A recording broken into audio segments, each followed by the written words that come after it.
이 시간 우리 하나님의 말씀을 함께 여시겠습니다. 오늘은 사도행전 12장의 말씀 함께 보시겠습니다. 사도행전 12장 1절에서 7절까지의 말씀.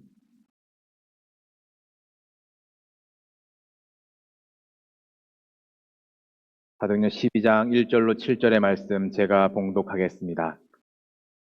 그때에 헤롯 왕이 손을 들어 교회 중에서 몇 사람을 해하려 하여 요한의 형제 야고보를 칼로 죽이니 유대인들이 이 일을 기뻐하는 것을 보고 베드로도 잡으려 할세 때는 무교절 기간이라 잡음에 옥에 가두어 군인 내식인 네 패에 맡겨 지키고 6월절 후에 백성 앞에 끌어내고자 하더라. 이에 베드로는 옥에 갇혔고 교회는 그를 위하여 간절히 하나님께 기도하더라. 헤롯이 잡아내려고 하는 그 전날 밤에 베드로가 두 군인 틈에서 두 쇠사슬에 매여 누워 자는데 바수꾼들이 문 밖에서 옥을 지키더니 호련히 주의 사자가 나타나매 옥중에 광채가 빛나며 또 베드로의 옆구리를 쳐 깨워 이르되 급히 일어나라 하니 쇠사슬이 그 손에서 벗어지더라. 아멘. 오늘은 사도행전에서 한 사건을 뽑아서 말씀을 나누려고 합니다. 사도들의 이야기인 사도행전에 뜬금없는 헤롯의 이야기가 삽입이 되어 있습니다. 왜 여기에 헤롯의 이야기가 들어가 있을까요? 성경에는 여러 동명이인이 등장을 합니다. 요셉, 마리아, 요한, 시몬. 그래서 우리가 구분하기 위해서 보통 아버지의 이름을 앞에 붙여서 누구의 아들, 누구 이렇게 구분을 하곤 하는데 그래도 성경을 읽다 보면 헷갈리는 경우가 많습니다. 오늘 등장하는 헤롯과 야고보도 마찬가지입니다.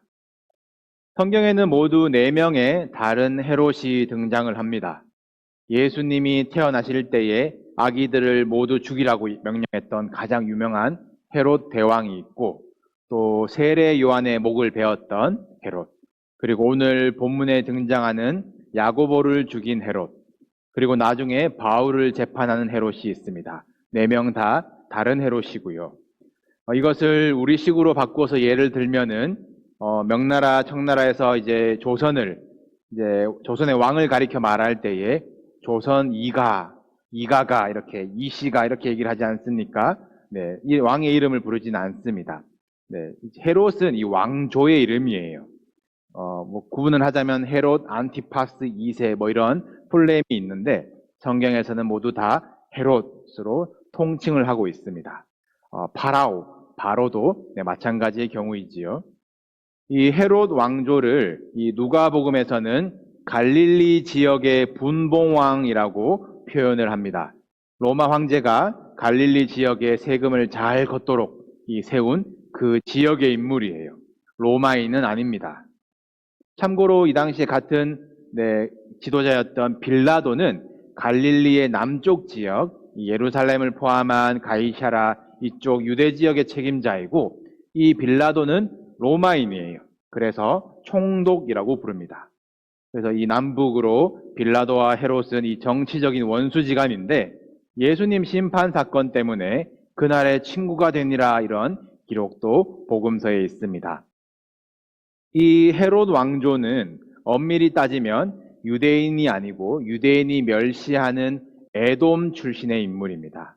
에돔은 이 에서의 자손들인데 이 야곱으로부터 시작된 이스라엘 유대와 에서의 피를 받은 헤롯, 이 수천 년의 이 물고 물리고 누가 지배하냐 이것의 싸움들이 참 흥미롭습니다. 이 에돔 출신의 헤롯 왕가는 이 유대인들을 다스리기 위해서 지지를 받기 위해서 유대교로 개종까지 하는 집안이에요. 그리고 유대인들을 위해서 무너진 예루살렘 성전을 재건합니다.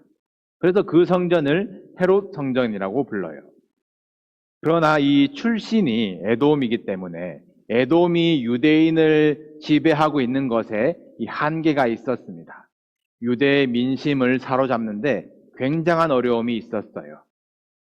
유대인들의 마음을 어떻게 사로잡을까 이 분위기를 봤더니 이 다수인 유대교 유대인들이 이 예수의 추종자 잔당들을 너무 싫어하고 처치하지 못해서 골머리를 앓는 것이 보이는 겁니다.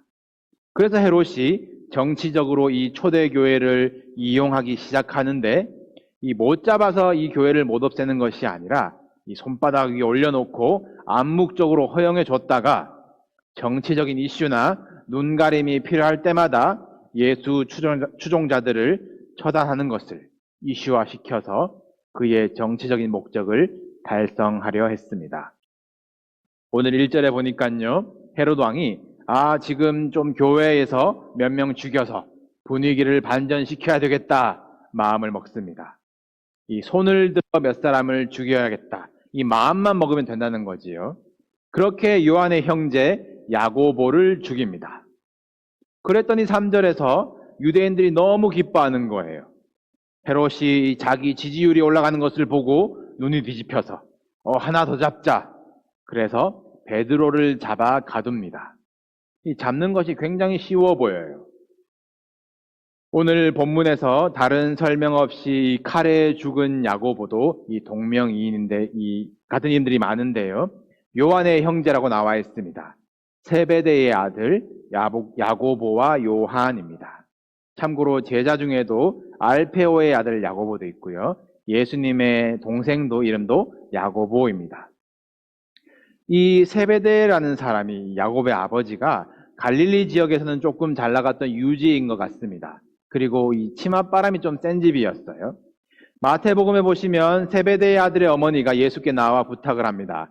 주의 나라가 임하시면 우리 두 아들 하나는 주의 우편에 하나는 주의 좌편에 앉게 해주십시오 라는 부탁을 합니다.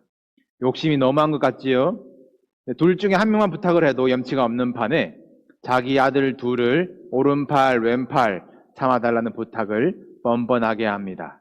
이런 치맛바람에서 자란 야고보가 얼마나 성질이 자기 마음대로인지 예수님이 야고보에게 별명을 붙여주시기를 너는 보아너게다, 우레의 아들이다 라는 이 별명을 붙여주십니다. 성격이 불같고 과격하다는 것이에요. 예수님이 예루살렘으로 향해 가신 적이 있었습니다. 이 사마리아를 지나서 가면은 참 가까운 거리였는데 이 사마리아를 지나가도 될지 그 동네 사람들에게 이렇게 협조를 구합니다. 근데 그 사마리아 마을에서 너네 예루살렘으로 가는 것이라면 우리 마을을 통과할 수 없다. 둘러가라. 비협조적으로 나와요. 그랬더니 이 야고보가 흥분을 해가지고 주여 우리가 불을 명하여서 하늘로부터 내려 저들을 멸하라 할까요? 예수님께 여쭈었다가 혼나는 일이 있습니다. 야고보의 성질은 그러했어도 기도하면 불 내려온다라는 이 믿음은 있었나 봐요. 이랬던 야고보가 오랜 세월 그 성품이 다듬어지고 깎이고 변화받아서 예수님 제자 중에 제일 먼저 순교하는 사람이 됩니다. 자세한 이야기는 알려지지 않고 있어요. 참 조금은 허탈하게 죽은 인물입니다. 야고보가 그래도 좀 이렇게 거물이었는데 이 야고보를 잡아 죽였더니 유대인들에게 핫 이슈가 되고 사람들이 기뻐하니까 이제는 더 거물인 베드로를 잡습니다. 헤롯의 이 정치적인 감각이 굉장히 뛰어났어요. 지금은 무교절이니까, 명절이니까, 사람들이 바쁘고 정신없으니까 별로 주목받지 못하겠다. 명절 지나고 터뜨리자 라면서 베드로에게 군인 넷을 붙여서 감옥에 가둡니다. 아주 중요한 죄수 취급이라는 얘기예요. 그리고 5절을 보니까요. 이 일 때문에 교회가 그를 위하여 간절히 기도하더라라고 나옵니다. 명절이 지났고 헤롯이 이제 베드로를 끌어내어서 죽이려는 날에 전날 밤이 되었어요. 이제 날 밝으면 베드로도 죽는 겁니다. 베드로는 두 군인에게 각각 사슬이 매여서 두 군인 사이에서 잠을 자고 있었어요. 이 죽기 전날 밤에 잠이 올까요? 왜 잠을 잘까요? 이것은 이 일에 베드로가 한 것이 아무것도 없다는 것을 보여주는 말씀입니다. 베드로는 기도도 안 했어요. 야고보는 기도 안 해서 죽고 베드로는 기도해서가 살고가 아니라는 말입니다. 모든 것이 하나님의 주권과 섭리 아래 하나님이 하셨다는 것을 나타내는 표현이에요. 그것을 증거하는 히브리식 표현이 다음 구절에 나옵니다. 7절에 보니까 호련히, 영어로는 suddenly로 번역된 곳도 있고 이 원어드로 번역한 곳은 이 behold라는 이 단어도 쓰는데 히브리어로 이 히네라는 이 표현인데요. 성경에서 굉장히 중요한 표현입니다. 구약 성경에는 보통 보라 무엇이, 보라 무엇이 이렇게 나오는데 이 히네가 나오면 보통 그 다음 이어서에는 굉장히 중요한 하나님의 어떤 약속과 전환이 따라 나오지요. 유명한 구절에 뭐가 있습니까? 보라, 내가 새 일을 행하리니, 보라, 처녀가 잉태하여 아들을 낳으리니, 네, 이런 구절들 잘 알고 계시지요. 오늘 본문에서는 이 히네가 호련히라고 번역이 되어 있습니다. 호련히. 사람은 아무것도 할 수 없을 때에, 두 팔다리가 묶여서 이제 죽음만을 기다리고 있을 때에, 기도조차 할 수 없을 때에, 우리의 공로는 하나도 있을 수 없는 그 순간에 호련히 하나님이 일하십니다. 하나님만 온전히 드러나는 순간, 하나님이 일하시는 순간이 호련히예요. 우리 삶에도 하나님이 호련히 일하시도록, 역사하시도록 여러분의 힘을 빼시고 여러분의 욕심을 내려놓으시고 하나님만 온전히 영광 받으시도록 하나님께 맡기는 여러분 되시기를 축복합니다. 이제 베드로 구출 작전이 시작되는데 예전에 한번 들려드린 적이 있어요. 주의 사자가 베드로의 옆구리를 쳐서 깨웁니다. 야, 일어나, 일어나. 베드로가 로마 군인 둘 사이에서 잠을 잤다고 하는데 아마 이 두 군인은 깊은 잠에 들게 하신 것 같습니다. 베드로가 비몽사몽간에 일어났는데 손에 사슬이 스르륵 벗겨지고 겉옷과 벨트와 신발이 준비되어 있고 천사를 따라 나가는데 쇠문이 저절로 열렸대요. 베드로는 따라 나가면서 내가 환상을 보는 건가 생각을 했다고 합니다. 이제 재밌는 장면이 구체적으로 보도되는데요. 베드로가 감옥에서 나오자 이제 정신이 들면서 이게 생시였구나. 하나님이 천사를 보내셨구나 깨닫고 이제 교인들이 모여있는 곳으로 갑니다. 베드로가 감옥에서 나오자마자 이 마가의 집으로 가는데 여기 집에 교인들이 모여서 이제 기도회를 하고 있었어요. 내일 우리 베드로 목사님이 사형을 당하기로 되어 있는데 하나님 도와주세요. 간절히 기도했습니다. 5절에 보신 대로 베드로를 위해서 교회가 간절히 기도를 했대요. 베드로가 집에 도착을 했습니다. 문을 두드립니다. 아마 이 기독교인들을 잡으려고 혈안이 된 상황이었으니까 아마 약속된 비밀 신호로 문을 두드렸을 거예요. 어른들은 기도회 중이었고 로데라는 아이가 나갑니다. 위험한 때라 문을 함부로 열지는 못하고 목소리를 들었는데 베드로 아저씨의 목소리인 거예요. 아이가 너무 기뻐합니다. 어른들이 목소리를 들었다면 베드로가 올 리가 없는데 누가 우리를 잡으려고 또 목소리를 흉내내는 것인가 함정인가 의심부터 할 텐데 이 로데라는 여자아이는 그냥 듣고 기뻐합니다. 이것이 예수님 말씀하신 어린아이의 믿음 같습니다. 로데라는 아이가 너무 기뻐서 문을 여는 것도 깜빡 잊고 어른들 기도해야 하는데 달려가서 베드로 아저씨가 문 밖에 있어요 라고 이야기를 하니까 어른들의 믿음을 한번 보실까요? 우리 15절 함께 읽으시겠습니다. 우리 15절의 말씀 함께 제가 읽어드리겠습니다. 그들이 말하되 네가 미쳤다 하나 여자아이는 힘써 말하되 참말이라 하니 그들이 말하되 그러면 그의 천사라 하더라. 한마디로 뭐라 반응했나요? 야, 너 미쳤구나. 이 사람들이 지금 베드로 살려달라고 기도한다고 모여놓고 얼마나 믿음 없는 기도를 했는지 무서우면서 서글프지 않으십니까? 미쳤니? 그게 말이 되니? 이게 기도한다는 어른들의 믿음이었고 여기에 굴하지 않는 아닙니다. 참말입니다. 어린아이의 믿음이에요. 로데가 힘써 말하되 참말입니다. 확신하지요. 어른들 여기에 또 뭐라고 대답하나요? 그럼 천사겠지. 이 말은 죽어서, 이미 죽어서 영이 되어 왔겠지. 벌써 사형 당했나 보다. 이런 수준의 믿음입니다. 참 민망한 기도회지요. 여러분은 어떻게 기도하고 어떻게 현실을 받아들이십니까? 그러나 하나님의 은혜는 이런 믿음 없는 기도도 들으신다는 거예요. 특히 내 기도는 잘 모르겠는데 남을 위한 기도는 마음에만 담아도 들으시는 것을 많이 봅니다. 그래서 교회가 중요한 것이에요. 서로 돌아보며 중보하며 기도할 수 있으니까 음부를 이길 권세가 교회에 있는 것입니다. 우리 교회에 기도의 불이 일어나기를 소원합니다. 뜨겁게 부르짖으며 통성 기도하는 우리 한국인, 한국교회의 영성이 그립지 않으십니까? 미국에서는 조금씩 잃어버리는 것 같아요. 수줍음이 많아서. 보지 않아도 듣고 믿고 달려가 기쁜 소식을 전하는 어린아이 로데와 같은 믿음이 일어나기를, 또 믿음 없는 우리의 기도도 도우시고 응답하실 성령님을 기대하시기를 주님의 이름으로 축복합니다. 하나님이 그렇게 베드로를 멋지게 구하셔서 교회로 돌려주셨습니다. 그러면 야고보는요? 베드로를 이렇게 화려하게 구해주시면 바로 직전에 허무하게 칼 맞아 죽은 이 억울하게 죽은 야고보가 조금 서운하지 않을까요? 야고보도 좀 살려주시지, 이런 마음이 드는 것은 우리가 아직 땅에 가진 것이 많아 보여서 미련이 있기 때문이고요. 하늘 소망이 있는 사람들은 이 기사를 읽는 그 당시 뜨거웠던 핍박받았던 초대교회 신자들은 야고보 걱정을 하지 않습니다. 아, 베드로는 아직 순교의 영광을 얻지 못했구나. 야고보만 데려가셨구나. 야고보 좋겠다. 베드로는 남아서 해야 할 일이 있나 보구나. 소망이 땅에 있느냐, 하늘에 있느냐, 이 차이인 것이에요. 네. 우리 좌석수가 좀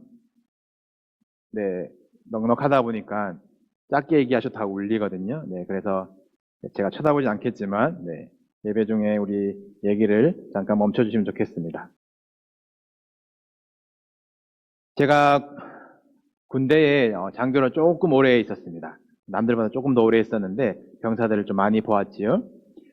제가 참 좋아하고 아직도 기억에 남는 흐뭇하고 마음 찡한 순간이 크게 두 종류가 있습니다.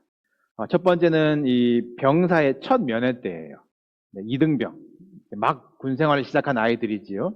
이등병이 전입을 오고 이제 면회를 한동안은 못 합니다. 그리고 이제 면회할 수 있다라는 딱 시기가 오면 그 딱 첫 주말에 이제 부모님과 또 최선을 다해 꾸민 이 여동생과 아니면 누나가 이 면회를 오는데요. 이 주말에 이제 당직으로 이제 근무를 하다 보면 이제 첫 면회는 이제 간부 장교들이나 또 이등병 내무실에 함께 이제 이런 있는 왕고참들이 이제 그 이등병을 데리고 가서 부대 입구 면회소에 가서 부모님께 걱정 마십시오. 여기 군생활 잘하고 있습니다. 걱정 마십시오. 그렇게 인사를 하는 것이 관례입니다. 이제 부모님 면회가 오면 이등병 면회 이렇게 호출해서 데리고 이제 운동장을 가로질러서 이제 부대 입구에 이제 면회소로 가는데 이제 멀리서 이제 어머니가 보이는 거거든요. 어머니 당연히 나와 서 있죠. 옆에서 이등병이 어머니를 발견합니다. 그럼 이제 옆에서 이등병이 이상한 소리를 내요. 이렇게 막 벌써 울컥한 겁니다. 옆에 고참이랑 또 간부가 있으니까 감정을 최대한 억누르면서 애쓰면서 뛰어가고 싶은데 뛰지는 못하고 빠른 걸음으로 지가 인솔하듯이 그렇게 가는 장면이 기억이 납니다. 겨우 가서 만나고 안고 어루만지는 그 장면을 보면은 참 찡하지요. 두 번째 기억 남는 이런 순간들은 이 반대로 병사가 전역을 할 때예요. 군생활 이제 의무로 해야 되는 그 기간이 끝나고 이제 사회로 나가는 그것을 전역이라고 하는데, 보통은 이 전역할 때 동료 병사들이 길 양쪽에 줄을 쫙 서서 이제 환송을 해줍니다. 그런데 이 전역 당사자들도 이것이 마냥 기쁘지만은 않아요. 뭔가 시원섭섭하면서 슬픈 마음도 있는데 이 후임들이 있으니까 그냥 쿨한 척 하지만 따로 인사하러 와서 막 우는 애들도 있습니다. 저도 아쉽지요. 이 병장들 보내기 참 싫습니다. 병장들 데리고 있으면 얼마나 일하기 편한지요. 알아서 척척 하니까요. 저는 더 데리고 있고 싶습니다. 저의 일을 위해서. 그런데 병장들을 위해서는 전역을 시켜줘야 합니다. 그런데 이 변역하는 자가 얼마나 아쉽고 슬프고 그래도 군대에 더 있을래? 그럼 있을까요? 네, 절대 있지 않습니다. 네. 2등병, 1병들은 이 전역하는 병장들이 너무 부럽죠. 전역하는 병장들은 2등병, 1병이 전혀 부럽지 않습니다. 우리가 이 땅에서 하나님 나라의 군사로 살아가는 동안 전역하고 하나님 품으로 돌아갈 그날을 고대하며 성실하게 충성되게 복무하시기를 바랍니다. 우리를 이 땅에 아직 두시는 것은 하나님의 명령이기 때문이고 우리를 천국에 부르실 때는 우리를 위해서 부르시는 거예요. 수고했다. 성도가 전역, 이 죽음을 앞두고 있는 것은 기다리고 고대하는 그런 영광된 순간이어야 합니다. 전역하면서 2등병, 1병 부러워하는 것 바보 같지 않습니까? 여러분, 야고보의 순교를 더 부러워하는 하늘 소망 성도가 되시기를 주님의 이름으로 축복합니다. 이 12장의 뒷부분은 그렇게 마음먹을 때마다 손을 들어서 교회를 해야 하던 이 헤롯이 벌레에 먹혀서 죽는 사건이 보도가 되어요. 그리고 이어서 흐름과는 조금 생뚱맞은 기록으로 마무리가 됩니다. 우리 12장 마지막 절 24절 25절을 화면으로 보시겠습니다. 제가 읽겠습니다. 하나님의 말씀은 흥왕하여 더하더라. 바나바와 사울이 부조하는 일을 마치고 마가라 하는 요한을 데리고 예루살렘에서 돌아오니라. 지금 교회의 지도자급 야고보가 죽었고 베드로가 죽을 뻔했고 원수 같은 헤롯이 죽는 난리가 났는데 12장의 끝은 아무 동료가 없는 것처럼 보입니다. 연결성이 없어 보이지요? 그냥 평소 같아요. 하나님의 말씀은 흥왕하더라. 바나바와 사울이 헌금 걷어서 예루살렘으로 돌아왔더라. 12장이 이 마무리가 왜 이럴까요? 그 야고보가 죽고 베드로가 천사를 경험하고 헤롯 왕이 죽고 세상이 뒤집어지고 난리가 나도 하나님의 역사는 묵묵히 흘러가고 말씀은 살아서 역사하여 흥왕하고 준비된 다음 주자들이 일어나 자기의 소명을 감당하며 하나님의 일들을 이어나간다. 이 메시지를 사도행전 12장은 오늘을 살아가는 우리에게 던져주고 있습니다. 사랑하는 성도 여러분, 우리 땅에서의 내 꿈과 먹고 사는 것을 위한 기도에 일희일비하지 마시고 하늘 소망을 가지며 하나님 나라를 먼저 구할 때에 하나님의 뜻이 하늘에서 이루어지고 또 우리가 사는 이 땅에 여러분의 삶에 이루어질 줄 믿고 기도한 여러분 되시기를 바랍니다. 난리와 난리의 소문 속에 살아가고 있습니다. 그러나 하나님의 계획과 교회는 꺾이지 아니하고 어려울 때일수록 말씀은 더 흥왕하여 사명자를 부르고 계세요. 거기에 응답하는 순종의 삶을 묵묵히 이어가는 어느 순간 하나님이 호련히 역사하실 순간을 기대하며 주님의 군사로 영광스럽게 싸우다 하나님 심판대 앞에서 저녁 신고 멋지게 드리고 칭찬받는 저와 여러분 되기를 주님의 이름으로 축복합니다.